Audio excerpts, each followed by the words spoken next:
Itekana umunezero ntangere vyo gusubira kubana namwe banywanyi bacu mubana natwe mu makuru n'ibiganiro vya misi yose tubandanya gushikiriza kuri nombonesha kuri yacu ari nayo yanyu Muhuza TV.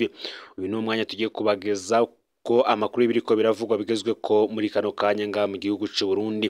Namakuru tuza kugaruka ani ko ariko aravugwa mu gisata ca politique cyane ku majambo yatangajwe n'umukuru w'igihugu, aho bamwe batangura bavuga ko hari bamwe mu banyepolitique ashobora kuzogwa nabi ndetse n'abarwiza tunga bamwe bagafatwa bagapfungwa inyuma yaho biriko biravugwa ko ari bubu wabinyegeje inyuma y'izi ngorane nyinshi ziriko zibonekeza mu gihugu c'u Burundi. Aho uri hose rero wowe ubananye gukurikirana amakuru n'ibiganiro vyacu nga mu gihugu c'u Burundi, mu buseruko, mu manuko, mu buraruko, mu burengero, abadukurikirana baherereye mu gisagara ca Bujumbura, abakurikirana amakuru yacu bari hanze y'imbizi z'igihugu c'u Burundi nko mu karere ka Afrika y'ibiyaga binini, ku mugabane wa Afrika ndetse no makungu ya kure, mwese ndabahaye kaze muri ano makuru.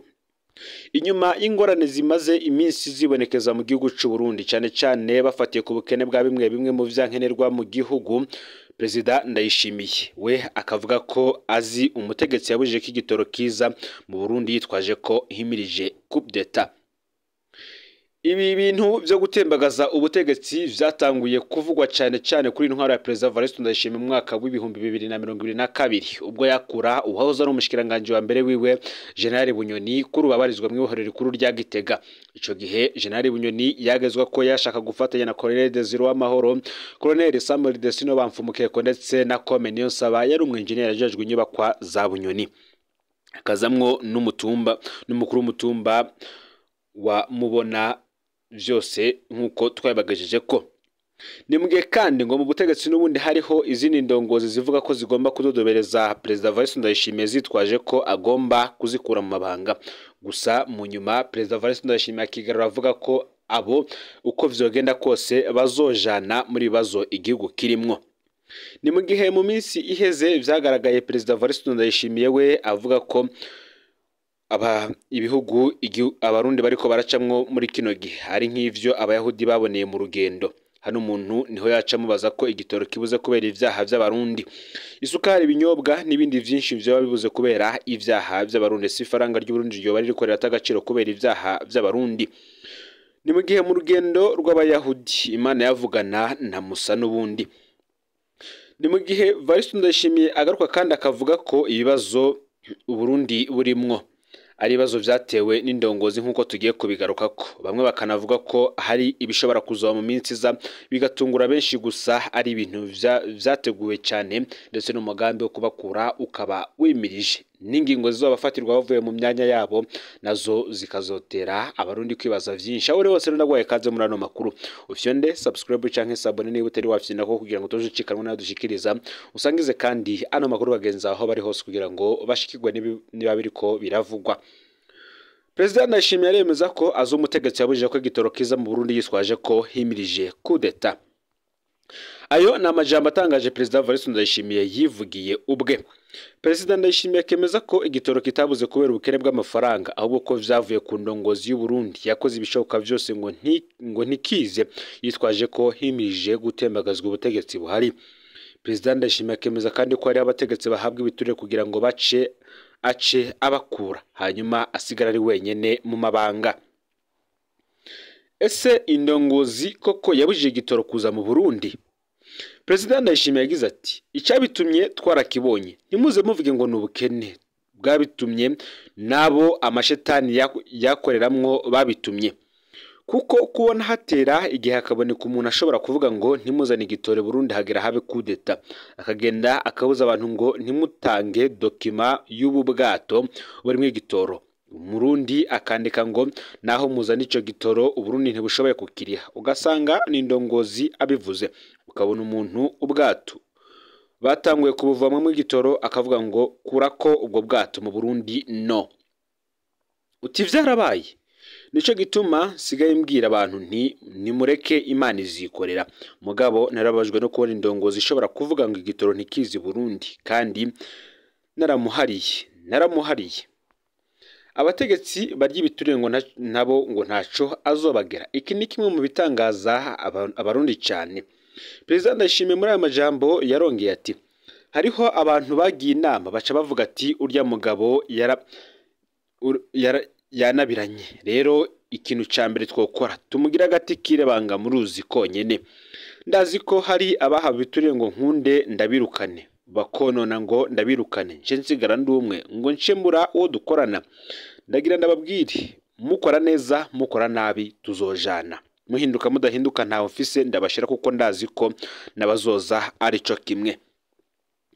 Bamwe bati President Ndayishimiye yarahemutse. Aya majambo President Ndayishimiye yavuze afise ingaruka zikomeye cyane kandi ahonyora ibwirizwa shingiro n'amategeko mpanavyaha y'u Burundi. Utubazo ni twinshi aho twibazwa n'imigwi itandukanye.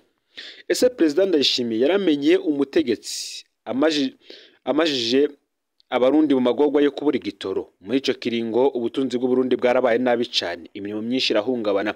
Ikirenga ivyo vyose uyu mutegetsi ari mu mugambi wa kudeta kandi President Ndayishimiye arabizi, none ngo yaramuhariye. Ese ubwo bubasha bwo guharira ivyaha vy'agacamutwe nk'ivyo President Ndayishimiye yabukuye hehe? Ubundi umukuru w'igihugu atanga ikigongwe ku bantu bamaze gucibwa imanza ku rugero ntabanduka, none yahisemwo kudakurikirana umuntu yishe igihugu yongere amugumize mu mabanga. Icya kabiri, President Ndayishimiye araza abategetsi bahawe ibiturire kandi barabirya, ariko yahisemo ko badakurikiranwa kandi yemeza ko bazogoma mu mabanga kugira ntasigare wenyene. Hano utubazo ni twinshi. Ese yo batinya ko basigara ko gusigara ararya ibiturire wenyene mu gihe abandi bose babirya bazoba bahanywe? Ese hoba hariho umuntu arya igiturire arondera guhanwa koko? Ni ukuvuga ko ari abantu bisabira gupfungwa no kunyagwa ivyabo. Ndayishimiye agashima kubagumana. Abo bantu badashobora gusubirizwa ni bande? President Ndayishimiye yarahamvye ubutungane. Ngaya majambo yerekana ko hari inkozi z'ikibi zikingiwe n'umukuru w'igihugu. Amategeko aratomora ingene ivyaha vyo kurya ibiturire bihanwa, ariko umukuru w'igihugu yaranse ko amategeko akora. Ngo nukuvuga ko mu Burundi basoma mbike bo mukuru w'igihugu badakorwako. Twese turabizi ko President akingiye abasuma. Hano kwabaye kuvyemanga ku mugaragaro nk'uko bamwe babivuga. Ni mu gihe kandi bamwe bavuga ko ubutegetsi bwa CNDD-FDD butagifise inyisho ku bibazo vy'igihugu buca buhungira muri Bibiliya. Ku bwa President Ndayishimiye abarundi bari mu rugendo nk'urw'abayahudi bakoze bava mu Misiri muri Egiputa baja mu gihugu c'isezerano Israeli. Urwo rugendo rwamaze imyaka 40. Abayahudi baruboneyemwo amarorwa menshi kubera ivyaha vyinshi. Ndayishimiye avuga ko ibaza abarundi bariko baracemwo arico kimwe n'ivyo abayahudi bo babonye mu rugendo. Hano umuntu yoca mubaza ko igitoro kibuze kubera ivyaha. Boris Ndayishimiye kandi nanone akagaruka yivuguruza amajambo yiwe atangaza. Boris Ndayishimiye arangwa kugaruka uti twebwe turi mu gihugu c'amata n'ubuki, ubu rero turiko turakora bwa buki. Aragabisha bidoga ko bazoronka imivumo. Ibyo bivugiye mu masengesho yabaye mu minsi iheze mu gikorane cyabereye mu ntara ya Mwaro. Imvugo Ndayishimiye hamwe ivuga urugendo rwo kuja mu gihugu c'isezerano kandi ahandi kavuga ko twagishitsemwo. Mbe burya iyo umunyagihugu abajije abamutwara igituma batariko baramuha ivyo bamwemereye baciyamamaza abakoze icaha, usabye ko igitoro kiboneka aba yikwegeye imivumo. Umubajije iyo bajanye uwiwe yanyurujwe abakoze icaha nta ngere gose. Ni mu gihe kandi kunyuruza abanyagihugu biriko birabandanya cyane hirya no hino mu gihugu.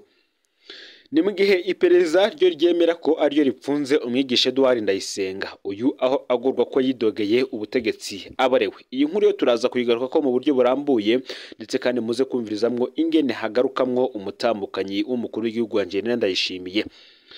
Zone Ruzo, Alexis Tuyishime nawe yanyurujwe. Hari amakuru twaronse atabarizwa witwa Alexis Tuyishime avuka muri komine Masara ya komine Murantunge muri zone Masara ya komine Gitaranyo mu ntara ya Muyinga. Yanyurujwe ku mugoroba w'igenekerezo ya 22 ruheshi umwaka w'ibihumbi 2024 akuwe mu ishengero muri zone Ruzo. Amakuru tumaze kuronka akavuga ko Tuyishime Alexis yatwawe n'umukuru w'imbonera kure mu ntara ya Muyinga Shabani nimubona asanzwe kandi amaze kunyuruza abantu batari bake muri iyo ntara. uti Tuyishime Alex yanyurujwe na Shabani nimubona ari kumwe n'izindi mbonerakure nka Rastari yari yaravuzwe mu inyuruzwa rya Pastor Joseph Sinzubwenge muri Gitugutu mwaka w'ibihumbi 2021 aho mu Ruzonyene bamutwaye hafi isaha 12 z'umugoroba. Tuyishime Alex yarigeze kuba ari umunywanyi w'umugambwe MSD yarahungiye mu Rwanda mu nyuma arahunguka.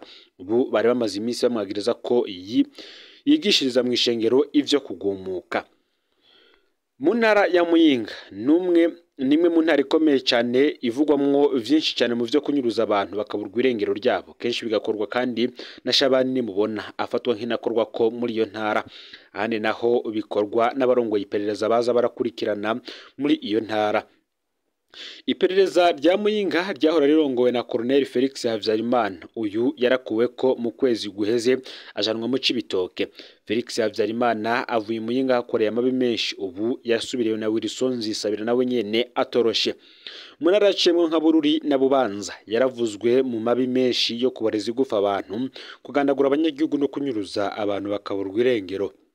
Ku cicaro gikuru c'iperereza Bujumbura naho nyene Wilson Nzisabira yarazwi nk'umwe mu baboreza igufa abapfunzwe, bagasaba ko uworonka kandi ifoto ya Nzisabira yo yishira ahabona uwo nawe akora ikibi kibishe nawe akamenyekana. Ni mu gihe kandi mu yandi makuru abagenzi bo muri Donatien Niyongabo bifuza ko umwana yasize yomenyeshwa urupfu rwase. Hari umuntu yitwa Donatien Niyongabo yapfuye giturumbuka mu ijoro ryo kwigenekerezo y'17 ruheshi mwaka w'ibihumbi 2024. Yagiye kuryama nkuko yahora kandi agenda akomeye, ariko bukeye bararindira ko avyuka barabura. Mu nyuma babomoye basanga yapfuye. Abagenzi b'umuhisi nibo bariko barategura amaziko yiwe. Donatien Niyongabo ntiyari yubatse, ariko yari afise umwana yoba afise imyaka 14 aba hanze y'u Burundi. Uyu mwana yahora avugana kenshi na se kuri telefone, ariko abagenzi byarabananiye kugurura kode ya telefone kugira bashobore kubona uwo mwana uwo ari we. Abagenzi b'umuhisi baratinya ko amatungo yiwe harimwo imodoka, parcelle ndetse n'ibindi bigiye kugabanwa n'abandi mu gihe umwana ataboneka. Basavye kumenyekanisha iyo nkuru kugira ngo umwana amenye ko se atakiriho, kumbure abamureze bobona ubwo ubutumwa. Uyu yanditse yagize ati: amahoro, nkuko mubibona uyu mugenzi witwa Donatien Niyongabo avuka Igitega muri komine Buraza.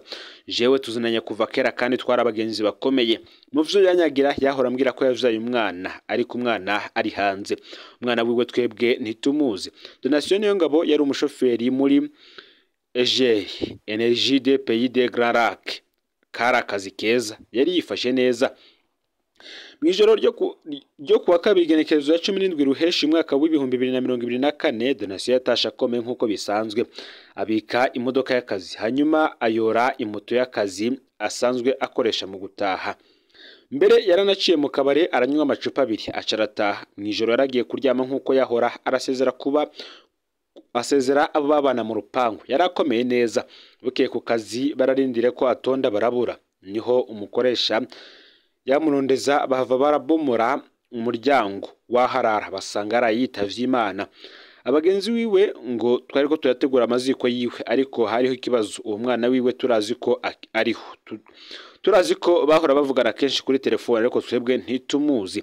Kirasavye rwose mudufashe kubimenyekanisha mwebwe mu ijwi ryanyu rishika kure, kumbure ntuhobora umuza akatubwira, kumbure na nyina azobona ubutumwa. Turipfuza ko ubutunzi bw'umwisi bushikirizwa umwana wiwe asize. Murakoze. Uyu Donatien Niyongabo yavutse mu mwaka w'igihumbi 1983 ku mutumba wa Bibate muri komine Buraza ho mu ntara ya Gitega. Ni mwene Bagumako Aniseti na Christine. Turahojeje kandi umuryango w'umuhisi Donatien Niyongabo. Aya niyo makuru yaragezwe ko muri kano kanya. Rero mufyonde subscribe canke s'abone niyo mutari mwafyonda ko kugira ngo mutoja mucikanwa nadushikiriza musangiza no makuru bagenzanya aho bari hose, kugira ngo nabo baje bashikirwa nabiriko biravugwa bigezwe ko ngaha mu gihugu cy'u Burundi, hanze y'imbizi y'igihugu cy'u Burundi ndetse no mu makungu ya kure. N'umuhoza TV Imana bahezagire.